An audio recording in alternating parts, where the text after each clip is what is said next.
Bonjour les amis, alors je vous préviens aujourd'hui c'est pas une vidéo pour les feignants, hein. Il y a du contenu, je vous mets des références, je vous mets des liens, je vous mets des vidéos, à mon avis vous avez 1 heure de taf, hein. Bon d'abord je vais faire un petit peu plus long que d'habitude, donc je vous mets d'abord les liens, 2 liens d'éditos que nous avons écrits en 2010, pour lesquels nous avons été lourdement condamnés en 2012 et en 2014, mon copain Pascal Ilout et moi. Au total, c'est une plaisanterie qui nous a coûté 30 000 €. Je vous invite à lire les 2 éditos où nous expliquons clairement que entre l'islam et nous, ça sera eux ou nous, et ça sera une guerre de civilisation. À l'époque, nous avons été accusés par Tubiana, la LDH qui ont monté cette affaire, mais aussi par la LICRA et par le CCIF, donc une alliance un petit peu de gauchos collabos et d'islamos.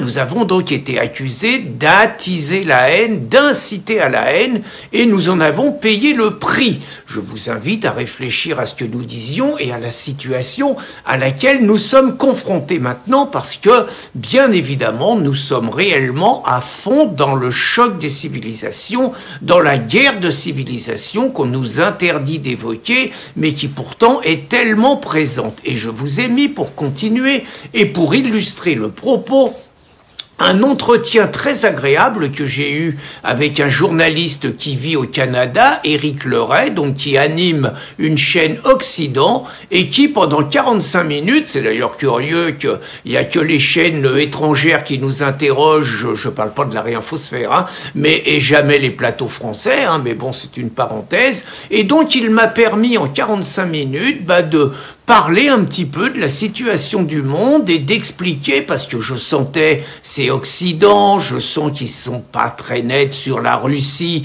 et sur l'Ukraine et qui sont un peu désarçonnés par la position de riposte laïque.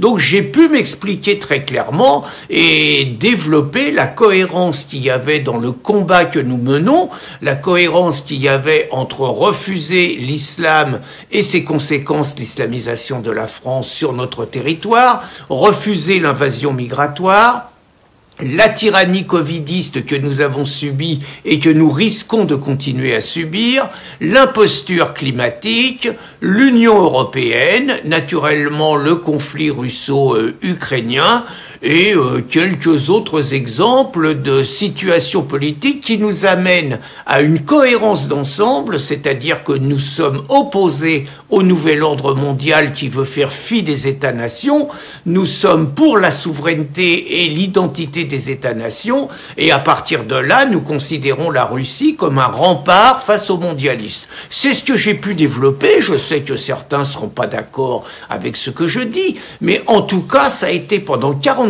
minutes, un échange d'une richesse, une écoute et tout, qui, je suis désolé de le dire, n'est permise que dans la civilisation qui est la nôtre, est impossible naturellement dans tout État musulman, mais est impossible également dans des États soumis au totalitarisme de la pensée qu'incarneraient les insoumis et les gauchistes. Si par malheur ils prenaient le pouvoir en France, nous aurions exactement les conséquences que nous avons eues dans les pays de l'Est, nous aurions les conséquences que nous avons eues au Cambodge, nous aurions les conséquences qu'il y a eu au Venezuela et dans tous les pays où ces gens-là ont été aux manettes, c'est-à-dire que c'est la tyrannie, la dictature de la pensée unique et la persécution des opposants politiques. Alors pour illustrer ça, je vous montre donc les islamistes.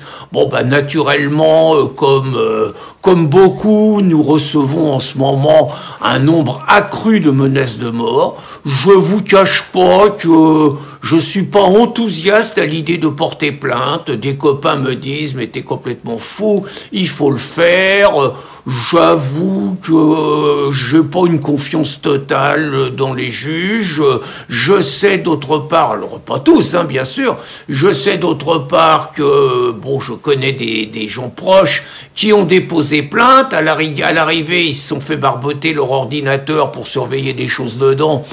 je me méfie un peu des flics. Et puis, bah, de toute façon, comme les mecs qui déposent plainte, quand vous les identifiez, ils sont insolvables, c'est un fonds qu'on paye avec nos impôts qui finalement sert à vous dédommager. Peut-être que j'ai tort, hein, peut-être qu'il faudra déposer plainte, mais en tout cas, on constate la montée de l'antisémitisme, la montée des actes de violence, pas seulement contre les Juifs, contre les Français, tout simplement, contre les personnes vulnérables, contre ceux qui sont au mauvais endroit au mauvais moment.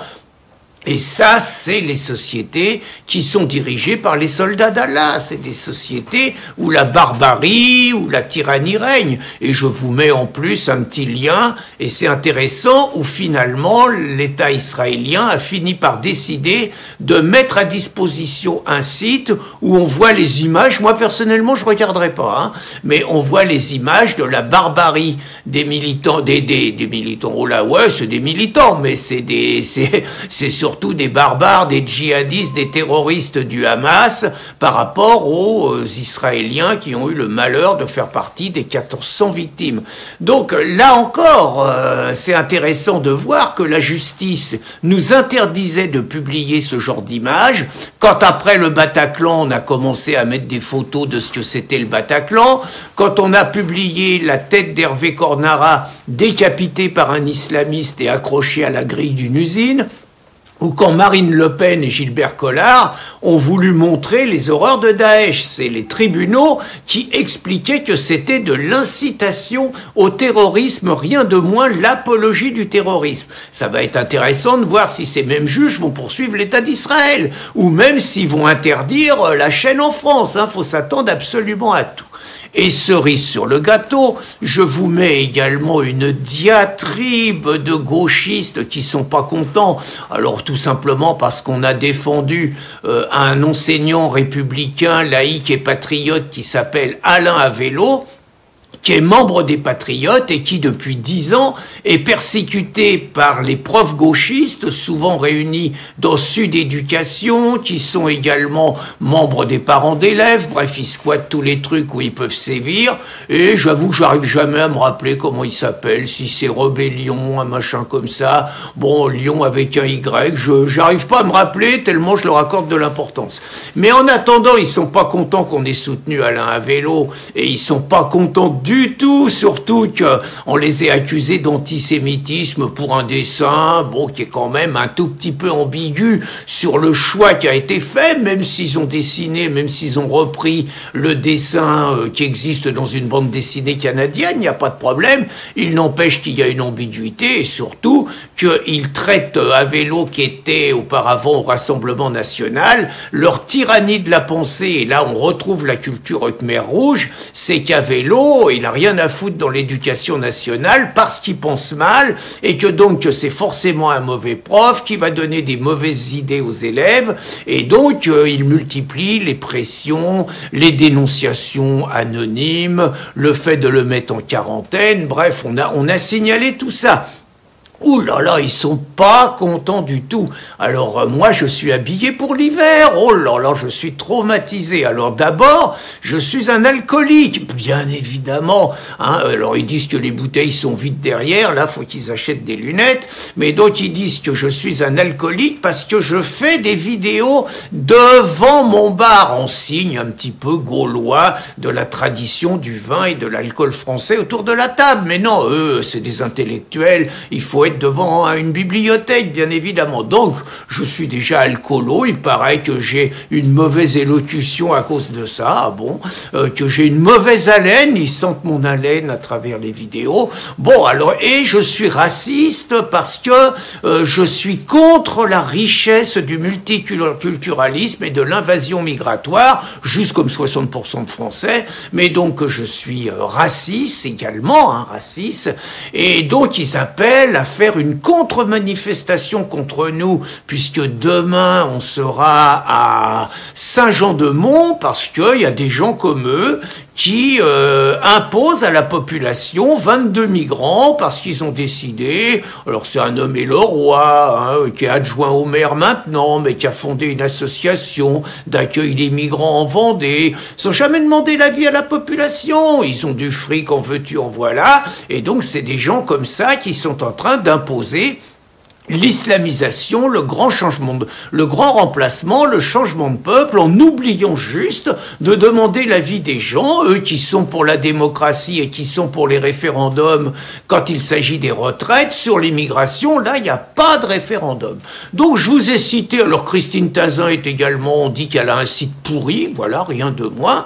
Donc ils appellent à contre-manifester contre nous, ce qui montre également la conception de la démocratie, c'est-à-dire qu'ils sont pour le droit de manifester à condition que ça soit eux, mais ils sont surtout d'accord pour venir foutre le bordel quand des gens qui ne pensent pas comme eux veulent également exprimer leur avis. Vous voyez, le totalitarisme Pol Pot dans toute sa splendeur. Donc c'est un petit peu tout ça pour vous dire que la réalité de la guerre de civilisation à laquelle nous sommes confrontés, pour moi, il y a le camp des Lumières, appelons-le comme ça, on l'appelle les Lumières, on l'appelle l'Occident, on l'appelle l'Europe, bon, tout le monde met ces termes, mais pour moi, c'est la libre confrontation des idées, des débats, qui permet d'élever des sociétés et qui permet de les enrichir par la multiplicité des personnes qui la composent. Et de l'autre côté, vous avez, donc moi je considère que nous, on est ceux qui défendons la civilisation et on est les résistants. Et de l'autre côté, vous avez nos deux ennemis mortels alliés, c'est-à-dire les islamo-gauchistes, c'est-à-dire l'islam avec tout son obscurantisme et toute la barbarie de 14 siècles qu'on a vu renaître et continuer à s'exprimer en Israël, mais que nos amis pieds noirs ont connu en Algérie, notamment à l'occasion de la Toussaint Rouge le 1er novembre 1954. Donc ça, c'est un camp, et c'est le camp des collabos, c'est-à-dire toute la clique à Mélenchon, toute la clique de l'extrême gauche, qui renvoie dos à dos le Hamas et Israël, qui renvoie dos à dos la démocratie et la barbarie, et qui aujourd'hui se comporte ouvertement en traître à la France, en essayant de casser notre histoire, notre civilisation, notre culture, notre modèle, et en se soumettant totalement à ceux qui veulent nous remplacer et nous occuper. Voilà, il fallait que cela soit dit, et j'invite toutes les personnes qui habitent dans l'ouest de la France à venir nombreux à Saint-Jean-de-Mont demain devant la mairie à 10 h. Vous aurez des bons intervenants, c'est promis. Bonne journée les amis.